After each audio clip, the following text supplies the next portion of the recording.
¿Animados? ¿Contentos? Qué bueno, hermanos. Gracias a Dios. Contar con Dios y su presencia y su poder es suficiente, hermanos. ¿Dicen amén a esto? ¿Hace falta el dinero y otras cosas? Sí. Pero Dios es todo suficiente. Hace falta salud, pero Dios es todo suficiente. Es una alegría estar con ustedes, créanme, es un honor. Y no lo digo porque siempre se debe decir esto.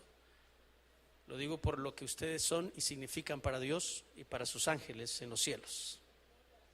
Es un honor estar entre ustedes. Quiero pedirles que por favor busquen el Evangelio de Romanos. Usted dice, bueno, hermano, es una carta. Correcto, es una carta, la carta de Pablo a los romanos. Eso es lo que están estudiando, ¿cierto? Y lo que sucede es que muchos teólogos o algunos otros comentaristas han pensado que este es otro evangelio, en el sentido de la esencia del evangelio. Pablo presenta aquí la justificación que es por la fe en todo este mensaje, este libro, esta carta que se escribe. Romanos ha sido una inspiración muy particular y muy especial para la teología. Pensemos que un hombre como Martín Lutero en la Edad Media, por ejemplo, basó sus 95 tesis contra el catolicismo romano imperante en aquella época, basado justamente en el libro o la carta a los romanos. Sola fe, sola gracia, sola escritura. ¿Dicen amén?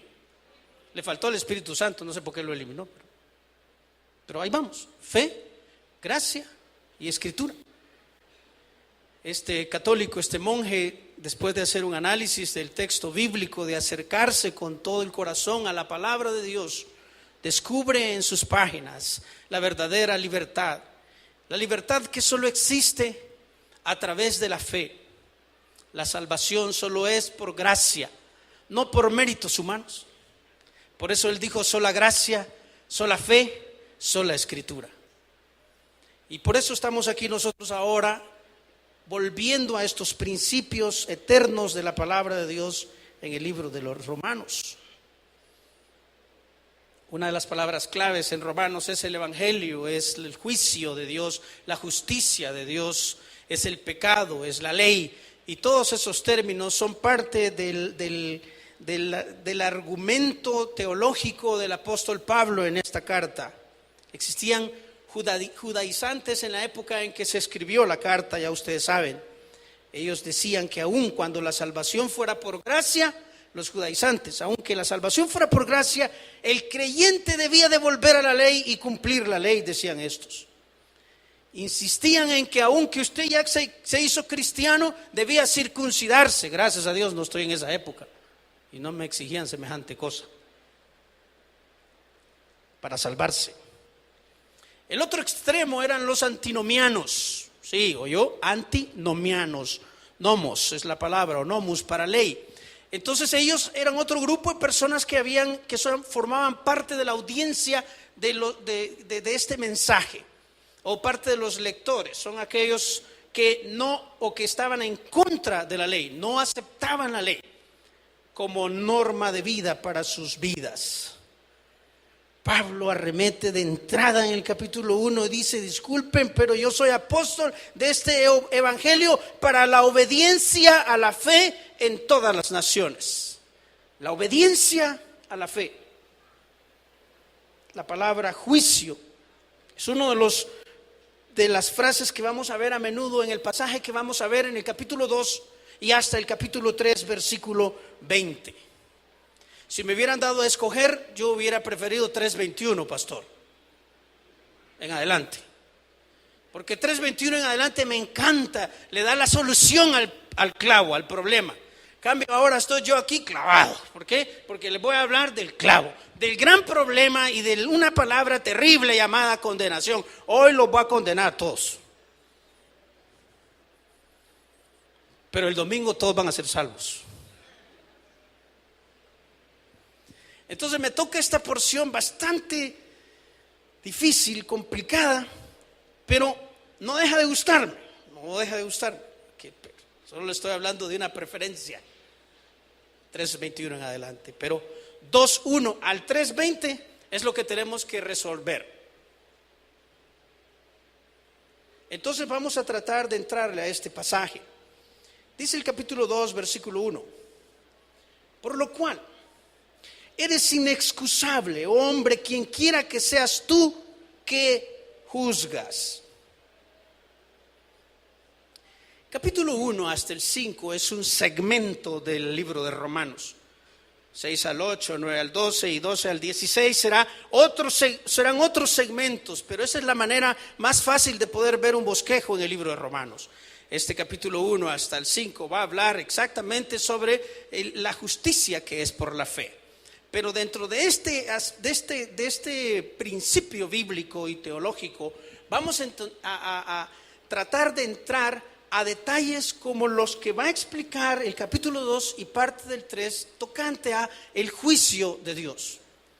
Dios va a hablar aquí sobre su juicio. El apóstol Pablo, inspirado por el Espíritu Santo, hablará sobre la justicia de Dios aplicada a todo ser humano. No importa si es judío, si es griego, si es pagano, si es salvadoreño, guanaco,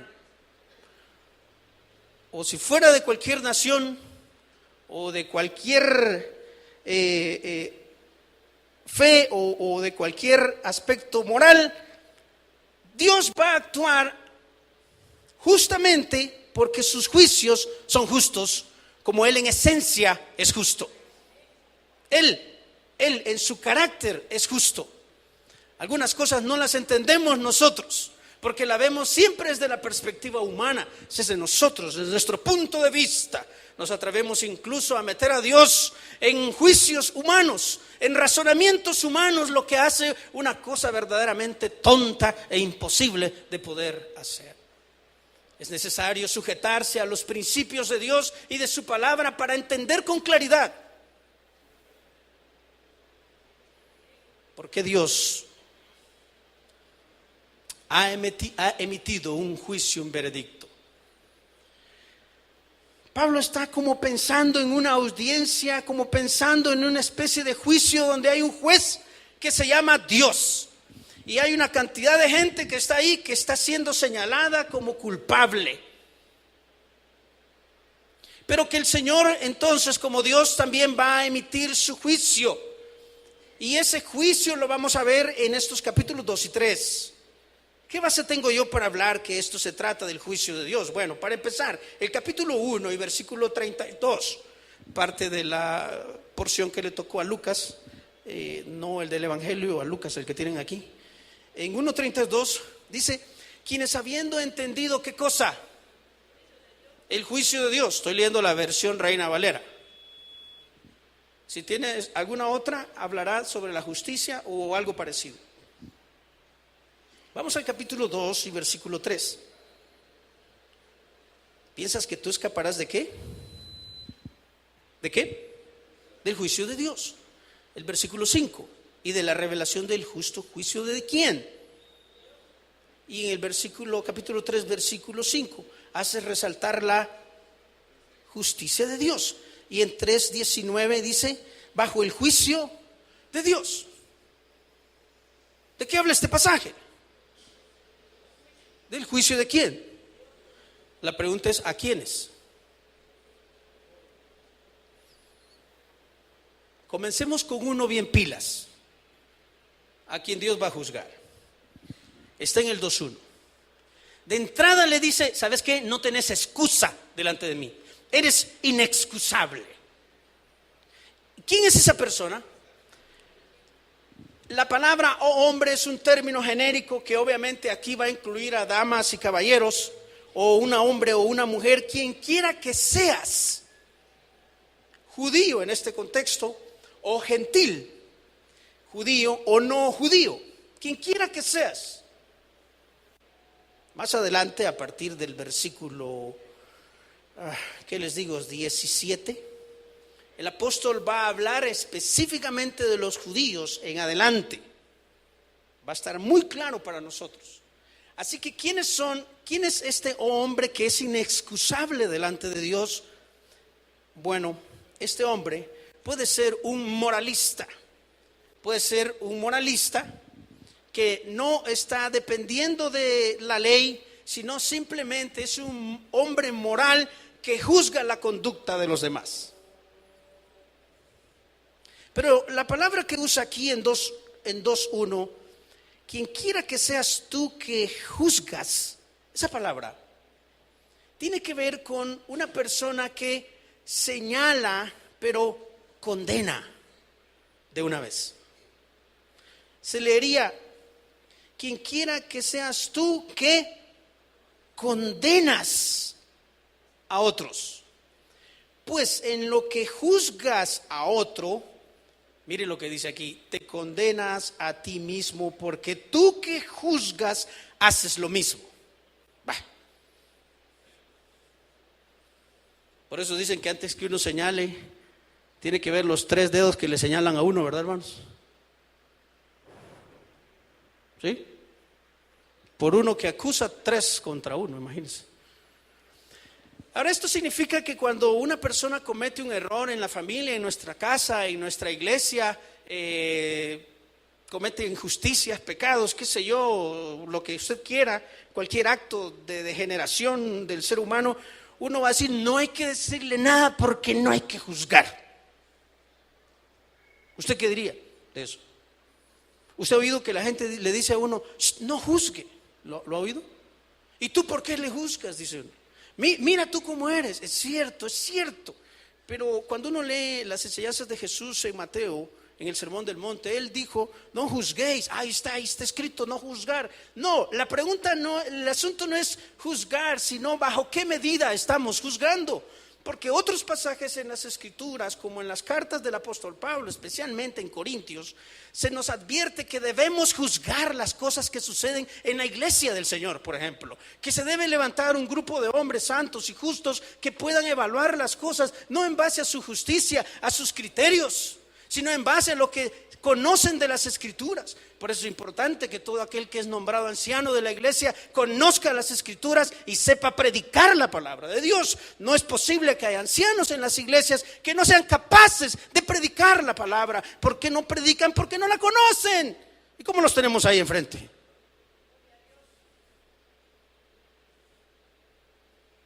¿Aló? Bueno, no le gusta esto, ahí va el Adán con el garrote. Sí, ya sé qué es lo que está pensando. Pero si usted lee Tito, va a darse cuenta con eso.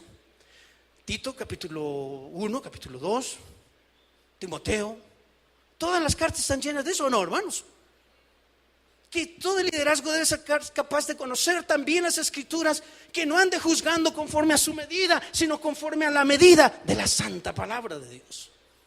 ¿Por qué? Porque si nos dedicamos a juzgar por nuestros propios criterios, es fácil que la gente nos juzgue a nosotros también.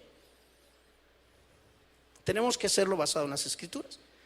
Pues este tipo que está aquí, quien quiera que sea, juzga y condena de una vez. Pero está cayendo en lo mismo. Nos preguntamos, ¿qué es lo mismo? Bueno, ve el 2. Mas sabemos que el juicio de Dios contra los que practican tales cosas es según verdad. Nos preguntamos qué es lo mismo que hacen y cuáles son las mismas cosas que hacen que Dios los va a juzgar según la verdad. Bueno, échale un vistazo al final del capítulo 1.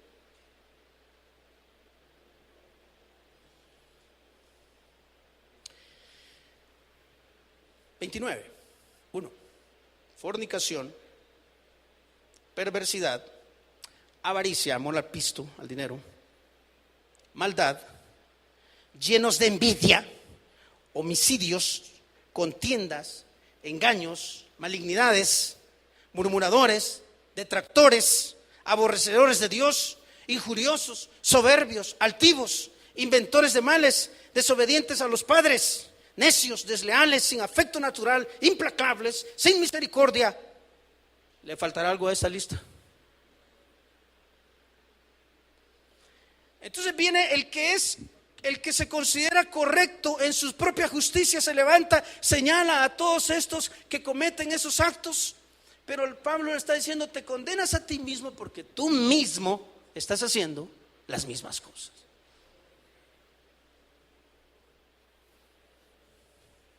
Bueno, 3. Ahora viene Pablo como argumentando frente a esta persona que le está diciendo: yo soy correcto, yo soy justo, yo realmente no soy como todos esos perversos. Aquí dice el versículo 3: ¿piensas, oh hombre, tú que juzgas a los que tal hacen y haces lo mismo, que tú escaparás del juicio de Dios? ¿Escapará?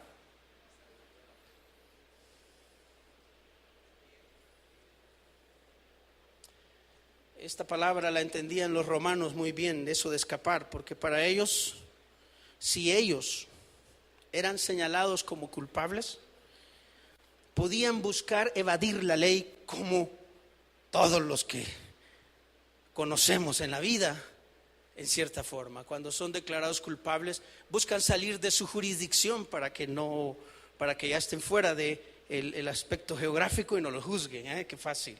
Otros van a descansar en detalles técnicos de la ley y van a tratar de salirse con las suyas. Otros que quizás los van a condenar estando presos buscarán la manera de escaparse. Bueno, dice Pablo a este hombre que juzga de esa forma: tú que piensas que eres pilas en todo esto, que vas a escapar de este relajo, forget it, diría el gringo. ¿Verdad, hermanas? Así va. ¿Ah? Olvídalo. Es imposible. Porque ante los ojos de Dios, te quiero decir una cosa, hermano, ¿has visto la figura de la justicia? ¿Cómo es la justicia? ¿Cómo se describe? Está ciega la fregada. Pero el que esté ciega no significa que aquí la justicia es ciega. Bueno, podemos discutir al respecto mucho, pero la intención de esa figura es que cuando ella condenaba, no miraba o no va a mirar a quien juzga si es rico, es pobre, ¿entiende eso? Es educado o no es educado, va a ser imparcial en su juicio. Pues aquí Dios no necesita eso, porque Él todo lo mira, todo lo observa, todo. Cualquier miserable pecado que tú y yo hemos cometido, amado, lo está viendo, lo ha visto. ¿Entiendes eso? No podemos escapar ante ese juicio divino, es imposible. Entonces, ¿qué está creyendo este tipo que va a escapar de Dios, de sus rollos? Olvídate, le dice Pablo, olvídate, eso es imposible. Es como el muchacho que se porta bien frente a sus papás, más si son pastores. Bien portado el patojo, da la vuelta al papá y está en sus andanzas. Fornica como le da la gana, chupa como le da la gana, porque él cree que la justicia es humana, porque él cree que no lo están viendo, entonces puede hacer lo que quiera en su vida. No, mis hermanos, es imposible escapar a la mirada y al juicio de Dios. Es imposible. Estemos conscientes, porque estas lecciones para los moralistas también son para nosotros. Yo estoy parado aquí por la misericordia de Dios y porque me asignaron predicar. El día que asignen a otro me siento y lo escucho, y ustedes saben que ahí estoy sentado también. No porque sea bueno, ni porque sea el hombre más perfecto. Ya vamos a concluir más adelante que no hay justo ni aun uno. Póngame a Cash Luna, al Maldonado, al Papa, quien quiera. Todos son un relajo de pecadores.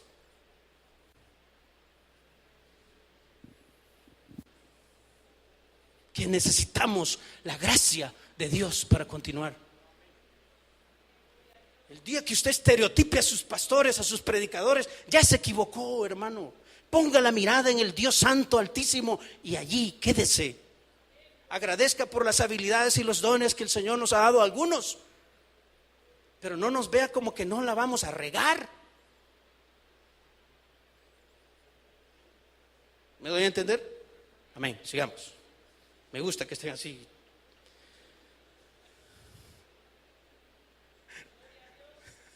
Sigamos. 4. O menosprecias las riquezas de su benignidad, paciencia y longanimidad, ignorando que su benignidad te guía al arrepentimiento. Esa pregunta es una pregunta que se contesta, sí, lo ignora el fregado este.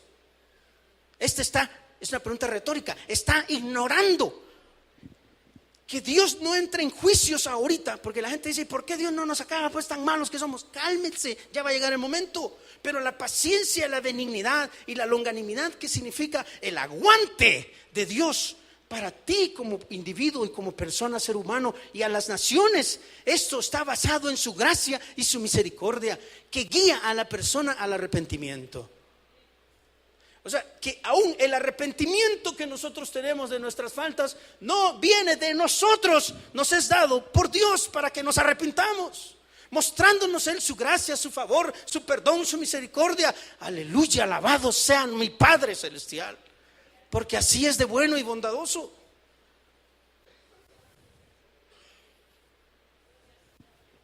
Dice el pasaje más adelante: pero tú, mire qué chulo está tu dureza, por tu corazón no, pero por tu dureza, qué feo eso, ¿no? Qué dura a veces es la gente, no quiere entender, por tu corazón no arrepentido. Mire, y este es el moralista, el que se la jacta de que es bueno y que señala a los demás. Dice, atesoras para ti mismo ira para el día de la ira y de la revelación del justo juicio de Dios. ¿Qué acumula esta persona? Ira. ¿Ira de quién? La ira de Dios. Dios, amados hermanos, ha señalado el día de la ira como un periodo de tribulación y angustia sobre todo morador de la tierra. Y el primer candidato para estar ahí se llama don moral. El que se cree que no hace nada. El que juzga y condena. El que cree que está limpio delante de Dios. Cuidado.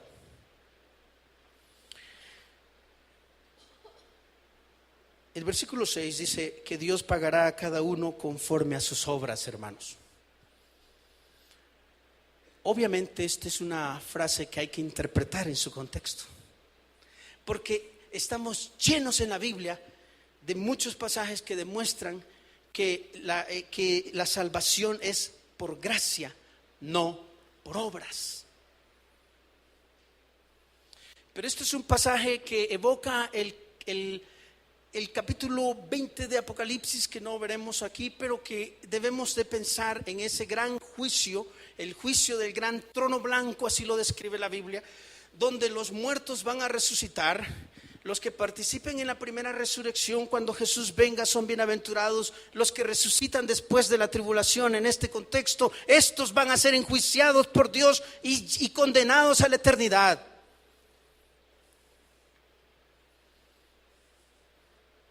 Cualquier lengua, idioma, nación serán condenados. Del 7 hasta el 11 explica más sobre ese juicio de Dios, pero no tenemos tiempo. Vamos a decir que el juicio de Dios descrito acá, en primer lugar, es contra los que practican cosas contrarias a la verdad. El juicio de Dios es justo, lo declara en el versículo 5. Vamos a también decir que en el versículo 11 el juicio de Dios es sin acepción de personas. No importa quién esté frente a Dios, Él va a hacer su juicio. Sin acepción de personas. Aquí no va a haber VIPs, como los hay en algunas iglesias hoy en día. Todos van a ser juzgados. Aquí están las escrituras, aquí está. No se olvide que este juicio de Dios está establecido para toda la gente que no tiene a Cristo en su corazón. Porque más adelante Pablo va a explicar estos detalles, pero de momento está viendo a la humanidad como un todo y van a ser juzgados por él. Vamos al versículo 12, ¿les parece? Porque todos los que sin ley han pecado, sin ley también perecerán, y todos los que bajo la ley han pecado, por la ley serán juzgados. Esto también habla de estas características de Dios, porque del juicio de Dios, porque no son los oidores de la ley justos ante Dios, sino los hacedores de la ley.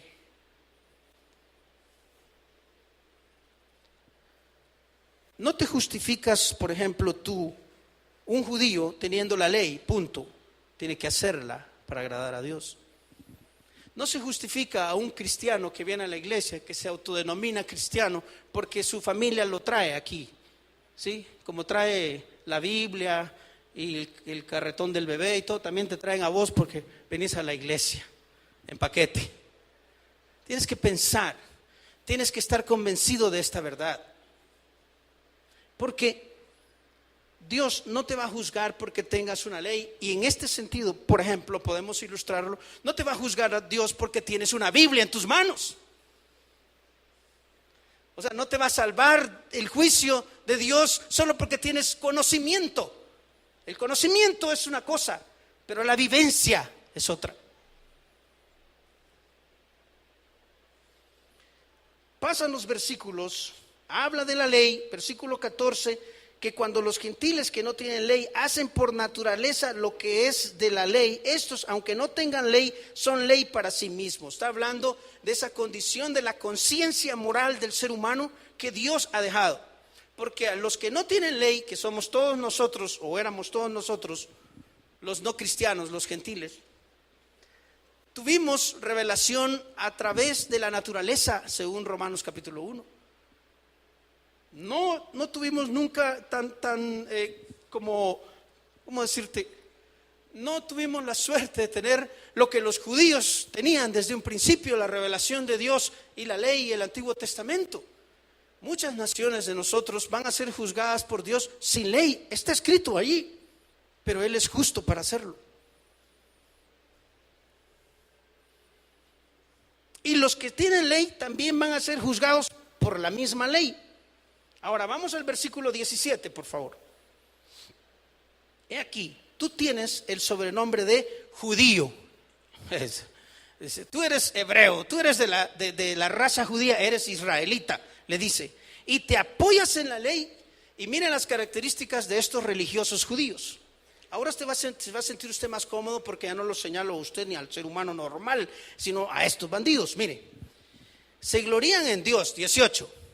Conocen su voluntad, son instruidos por la ley, aprueban las cosas que consideran mejor, confían en que son guías de ciegos, confían en que son instructores de indoctos, son maestros. Consideran que tienen la ley, la ciencia y la verdad. Le dice Pablo, tú que enseñas a otro, ¿no te enseñas a ti mismo? Ahora revierte el argumento. Yo soy judío, yo tengo todo, yo enseño, yo hago. Y dice Pablo, ¿no te enseñas a ti mismo? Miren lo que dice, tú que predicas que no se ha de hurtar, ¿robas? ¿Hurtas? Tú que dices que no se ha de adulterar, ¿qué hace? ¿Adulteras? Tú que abominas de los ídolos, ¿cometes sacrilegio? O sea, esto es relacionado a robo de ofrendas. En mi vida de pastor he tenido varios comisionados que recogen ofrendas y se las clavan. Después no alcanza para nada. Ni para las misiones, ni para los aumentos al pastor, que es lo que más le duele a uno. Ni para nada.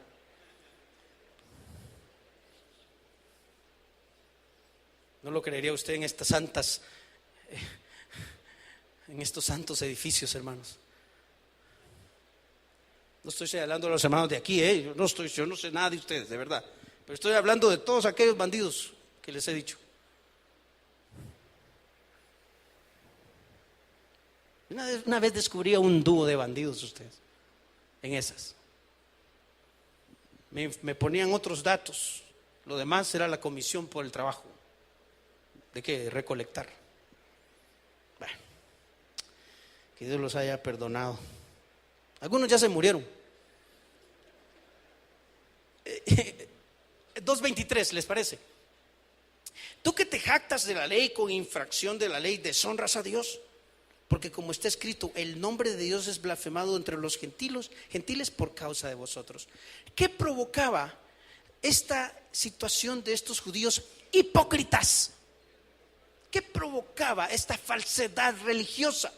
Simplemente que la gente que no cree en Dios blasfeme en contra de Dios.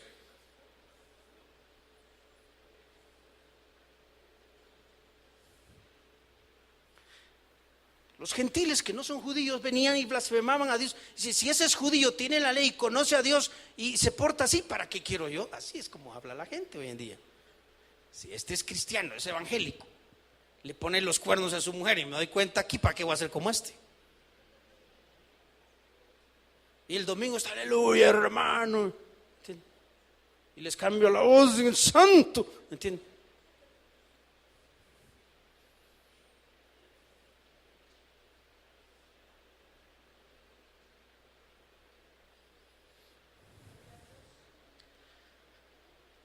Vean los argumentos de Pablo, versículo 25.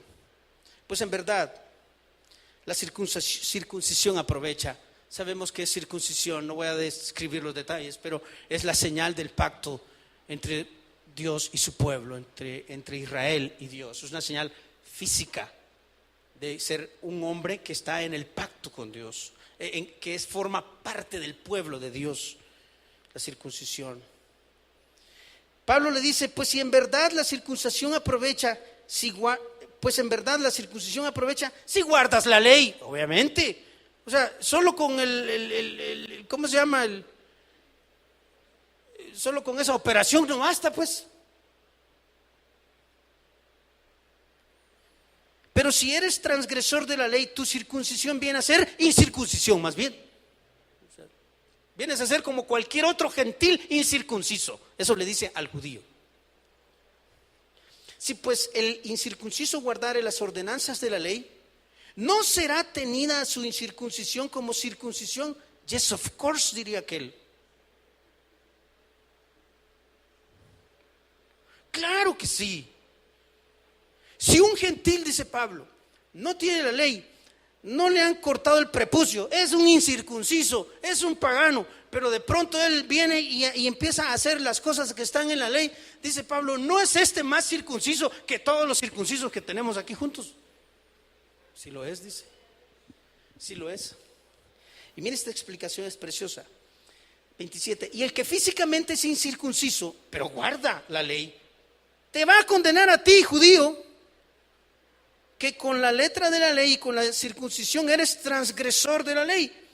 Mire, conclusión, pensamiento lógico conclusivo aquí, 28. Pues, esa palabra pues siempre concluye, dice, pues no es judío el que lo es exteriormente, ni es la circuncisión la que se hace exteriormente en la carne, sino que es judío el que lo es, ¿dónde, hermanos?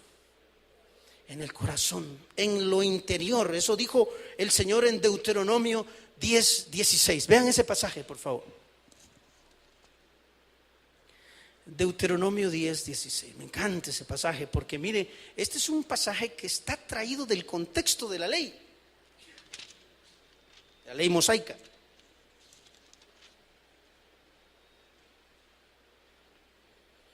Circuncidad pues, en Deuteronomio 10:16, el prepucio ¿de dónde? Porque ya el otro ya estaba cortado. ¿Aló? ¿Sí, verdad? Ahora corten el del corazón, dice, y no endurezcáis más vuestra cerviz o cerviz. El cuello, para no humillarse ante Dios. Desde el Antiguo Testamento lo más importante no era la circuncisión física, era la del corazón. Y con eso batallamos hoy en día también. No es tu presencia aquí la que te santifica. Es tu decisión de no ofender a Dios.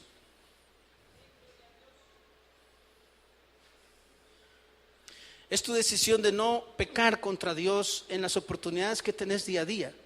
No si tenés o no una Biblia contigo. No si conoces o no teológicamente los pasajes de la Biblia. Teóricamente.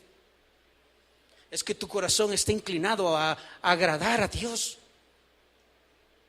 Es como cuando si tienes figura paternal y una figura paternal buena, haz de cuenta cuando hacías cosas que agradaban a tu papá, que tú sabías que le agradaban a él. ¿Qué satisfacción sentías en tu alma, en tu corazón? Y sobre todo que tu papá podía o tu mamá te podía decir: gracias, qué bien lo hiciste, hijo, lo aprecio, bien hecho, te felicito. Mire, se siente uno bien. Esta es la situación. Es 29, sino que es judío el que lo es en lo interior, en la circuncisión del corazón, en espíritu, no en letra, la alabanza del cual no viene de los hombres, sino de Dios. Bueno, ni el moralista ni el judío religioso que juzgan las cosas o que se creen tan buenos delante de Dios son justificados ante Dios. Ambos van a comparecer ante el juicio de Dios. Dios los ha declarado como culpables, tanto a gentiles como judíos. Tengan o no tengan una fe, tengan o no tengan una ley, son juzgados por Dios por sus actos, por sus hechos, los que tiene Dios bien registrado en su historial de cada ser humano. No escapamos a ese juicio del Señor. En el capítulo 3, 1 hasta el 20, donde me dejaron este pasaje también, vamos a ver un planteamiento interesante, pero no tenemos el tiempo de definir todo. Solo queremos decir que hay judíos aquí interesados en que los gentiles vuelvan a la ley y la obedezcan. ¿Eso es malo o es bueno?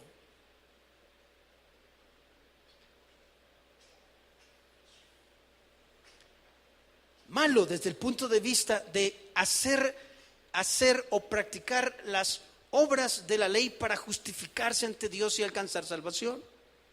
Bueno, es bueno, porque ya siendo uno cristiano puede volver a esos principios, y Romanos nos dice que todas las cosas que se escribieron en el pasado lo hizo Dios para nuestra esperanza y nuestra consolación y nuestro ejemplo. Así que hay principios morales en el Antiguo Testamento que, aunque no estemos bajo la ley, debemos practicarlos.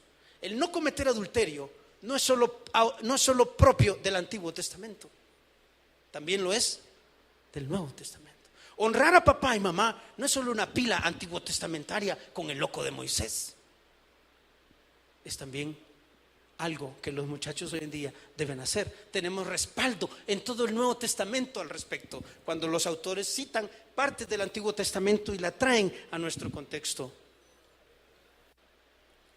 Bueno, veredicto, versículo 9, 3:9. ¿Qué pues? ¿Somos nosotros mejores que ellos? Dice Pablo como judío. ¿Somos mejores que los gentiles? ¿Cuál sería la respuesta? En ninguna manera, pues ya hemos acusado a judíos y a gentiles, dice Pablo, que todos están bajo pecado. ¿Qué es pecado en este contexto? Infracción de la ley. Es injusticia, esa es la infracción de la ley. Eso es pecado en este contexto. Errar al blanco. Ahora Pablo va a referir un pasaje antiguo testamentario, está en el Salmo 14, y declara: señores y señoras, no hay justo ni aun uno. Es la conclusión. En el esfuerzo personal no hay manera de salvarse.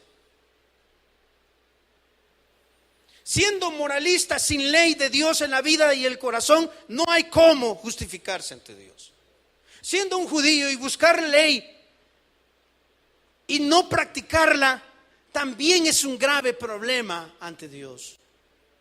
Porque en Santiago capítulo 2, este hermano judío Santiago también dijo eso.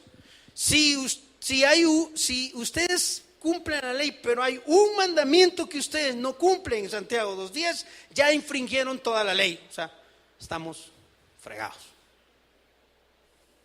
Vaya, terrible. No hay justo ni aun uno, primera cosa. Segunda cosa, no hay quien entienda. ¿Qué es esto? ¿Un montón de tarados o qué?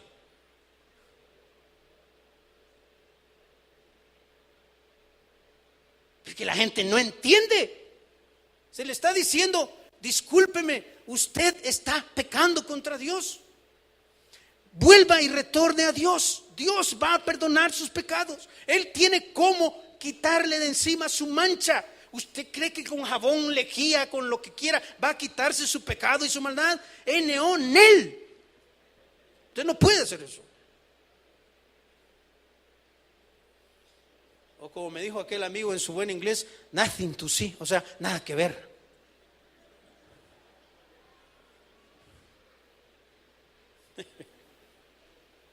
Nada que ver su inglés. Qué mal inglés, diría aquel. No hay justo ni a uno. No hay quien entienda. No entiende a veces la gente.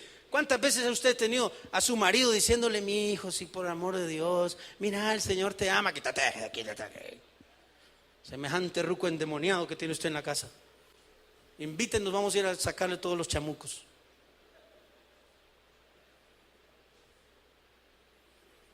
No entienden.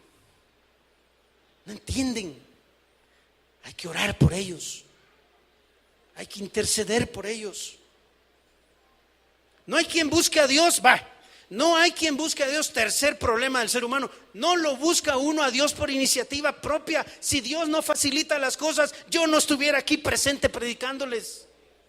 Porque la gloria y el honor no lo tiene ninguno de nosotros y no lo tendrá jamás.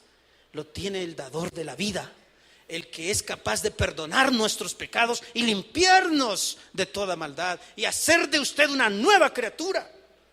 Él tiene el poder, no nosotros, nadie más, ninguna religión, ninguna filosofía moral va a salvarlo a usted. No hay quien busque a Dios. Todos se desviaron, a unas se hicieron inútiles. La palabra inútil es como fruta pasada, como fruta ya podrida. No sirve para nada. Condición del ser humano. No hay quien haga lo bueno, no hay ni siquiera uno. Para eso que no lo ponga usted así como quien dice, ¿verdad? Así como alerta, ¿verdad? Ahí viene, este es un hipócrita porque dice la Biblia. No, cálmese. Reciba y acepta lo bueno que hay también en la vida. Pero en cuanto a la relación con Dios, no hay quien haga lo bueno. Es difícil encontrar gente que de verdad obedezca a Dios de corazón. 13, sepulcro abierto es su garganta. ¿Qué hay en un sepulcro abierto? ¿Qué va a encontrar ahí?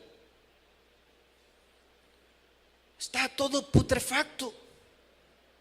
Mire, este es como un médico, como Dios como médico. Cuando uno va con el médico y le hace el chequeo general, ¿por dónde empieza? ¿Aló?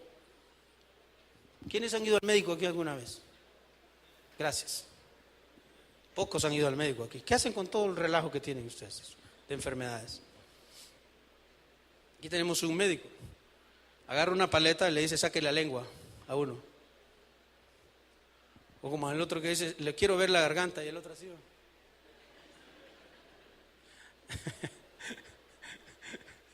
Quiere ver la garganta por dentro, hombre.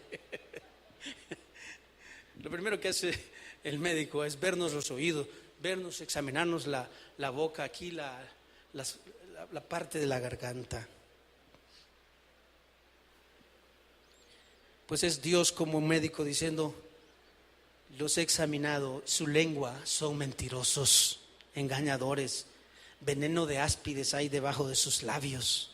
Mire qué feo, su boca está llena de maldición y de amargura. ¿Conoce gente así? Si ya le conoció la lengua a alguien, mírele los pies.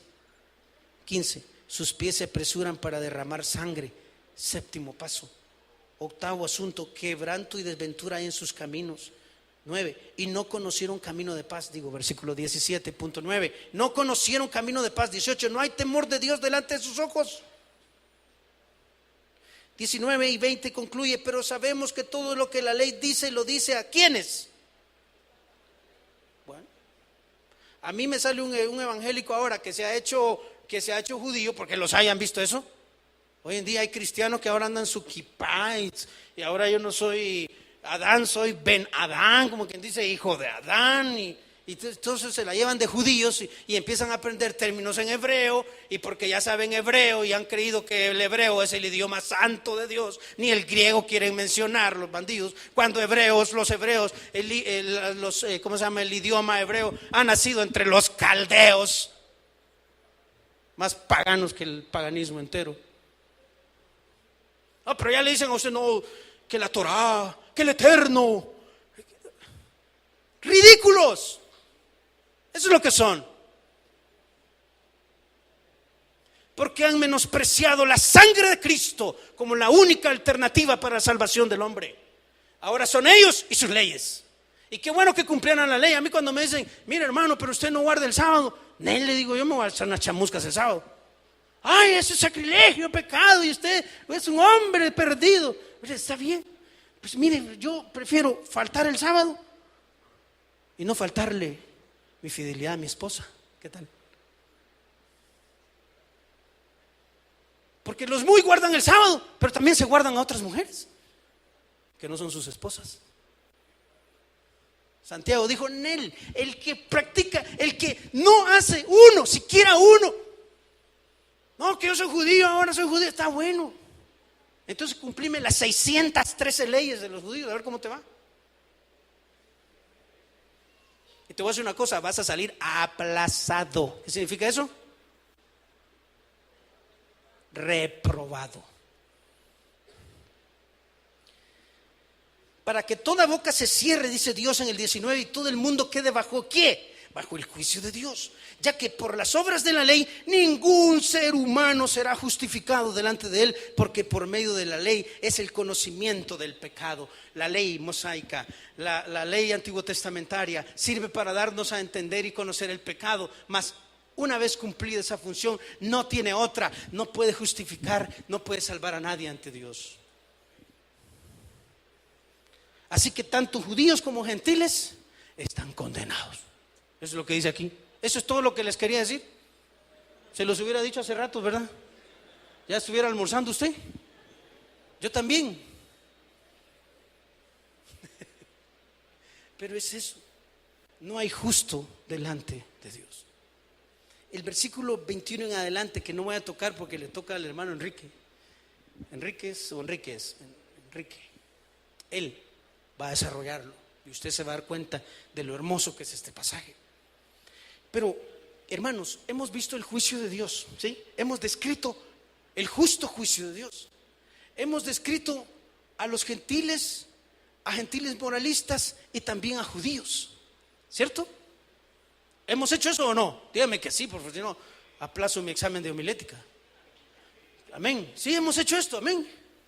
Claro que lo hemos hecho. ¿Sabe qué me llama la atención? Que tú y yo, como cristianos, podríamos eventualmente llegar a caer en una falsedad religiosa.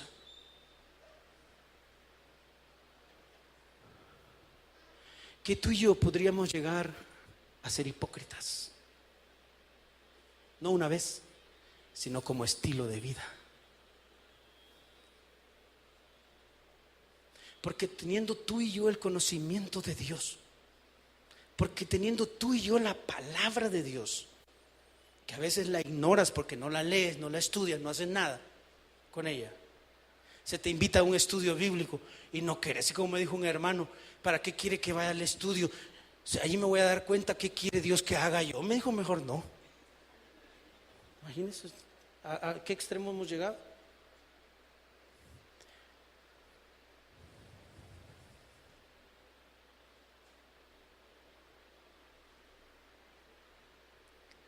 Tú puedes jactarte de que no pecas como otros. Tú podrías llegar a decir: yo tengo la ley y la palabra de Dios y el conocimiento de eso, y sé de teología también, hasta he estudiado en CETECA. Tú podrías hacer eso, tú podrías decir eso. Me gradué del seminario presbiteriano de no sé dónde. Tú puedes decir eso. Pero ¿qué hay en tu alma, en tu corazón? Es lo más importante. ¿Con qué corazón te dedicas a Dios y a su palabra? ¿Cuántas veces te has humillado delante de la presencia de Dios y dejado todos tus argumentos y dejado que los argumentos de Dios en su palabra gobiernen tu mente, tu corazón y todo tu ser? Cuando tú haces eso, tú eres un circunciso de corazón. Pero si no haces eso, eres un incircunciso de primera categoría. Y te ubicas como cualquier otro judío, como cualquier otro de otra religión. Te ubicas siendo un simple evangélico. Tú crees que por venir a la iglesia eres salvo. Nada que ver. Te vas a condenar igual que cualquier otro condenado de los malditos, de los que están en la Biblia. Yo te lo digo por amor, no porque te quiera mandar al infierno, ni tengo potestad. Pero el lago de fuego existe, el infierno existe, el juicio de Dios está preparándose, la ira de Dios se está acumulando. ¿Qué vas a hacer tú y tu corazoncito? Mi intención es que vuelvas a Dios y a su palabra y la obedezcas, cueste lo que te cueste. ¿Te va a costar el trabajo? Deja el trabajo. Obedece a Dios y su palabra. Esto es lo más importante, porque entonces tu corazón va a hacer las cosas no por obligación, sino porque te nace obedecer a Dios con todas tus fuerzas, con toda tu alma, tu espíritu y tu mente. Estamos cansados de esa falsedad evangélica, religiosa que existe. Queremos volvernos a Dios, volver a los principios de la palabra de Dios. Por eso el pastor, creo yo, y su grupo de ancianos, y los ancianos y su pastor han decidido estudiar Romanos, ¿no es cierto? Para volver a los fundamentos del evangelio del Señor Jesucristo. Sola fe, sola gracia, sola escritura. Pónganse de pie, por favor, hermanos.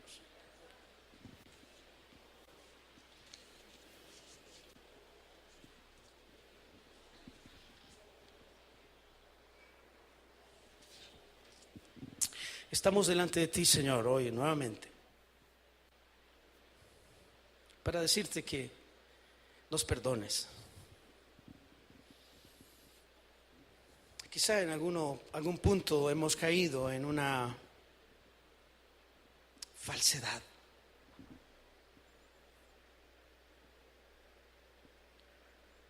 Señor, no nos hace salvos pertenecer a una iglesia, a una asociación, a una organización, a una institución. Nos hace salvo saber que somos pecadores, reconocerlo y arrepentirnos, alzar la mirada a ti, Señor, al Dios de los cielos, para que nos extiendas de tu gracia y de tu perdón. Limpia nuestra maldad, Señor, y nuestro pecado.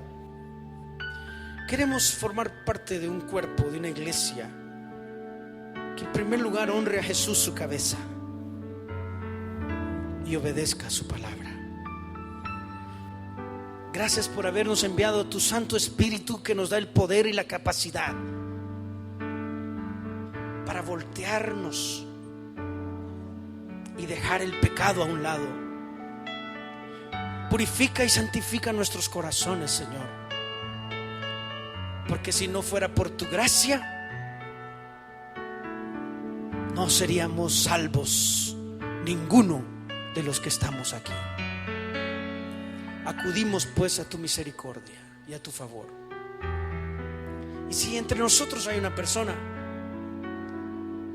que ha comprendido que necesita de la salvación en Cristo para salir de ese problema llamado pecado, yo le voy a animar a que usted haga una profesión de fe. ¿Qué significa eso? Le voy a animar a que me señale ahí donde está usted, para que le guíe en una oración y usted pueda pedir perdón a Dios por sus faltas y sus pecados. Es mejor que tome la decisión hoy, porque no cuenta con el mañana. Si usted está aquí y quiere aceptar a Cristo como Señor y Salvador, levante su mano y vamos a orar por usted. Si hubiera una persona entre nosotros que tenga la necesidad y el deseo de venir a Cristo,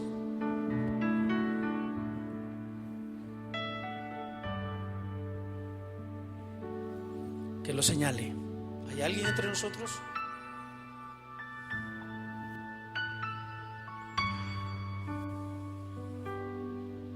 Y si alguno entre nosotros que ya se ha creído cristiano, pero siente que no tiene esa convicción y esa seguridad en la vida eterna, quizás sea un momento en el que también tú puedas volver a Dios. Entre nosotros habrá alguien que no está seguro de heredar la vida eterna. Levante su mano, vamos a orar por usted. Bien, querido Señor, te damos gracias en esta tarde ya por la oportunidad de haber abierto tu palabra con toda libertad y poderla escudriñar. Bendice esta amada congregación, Señor. Guarda sus pasos, sus vidas. Protégeles a ellos, a sus familias. Que la bendición del Altísimo sea siempre sobre tu pueblo. Amén. Gracias, amados. Nos veremos la próxima. Bendiciones.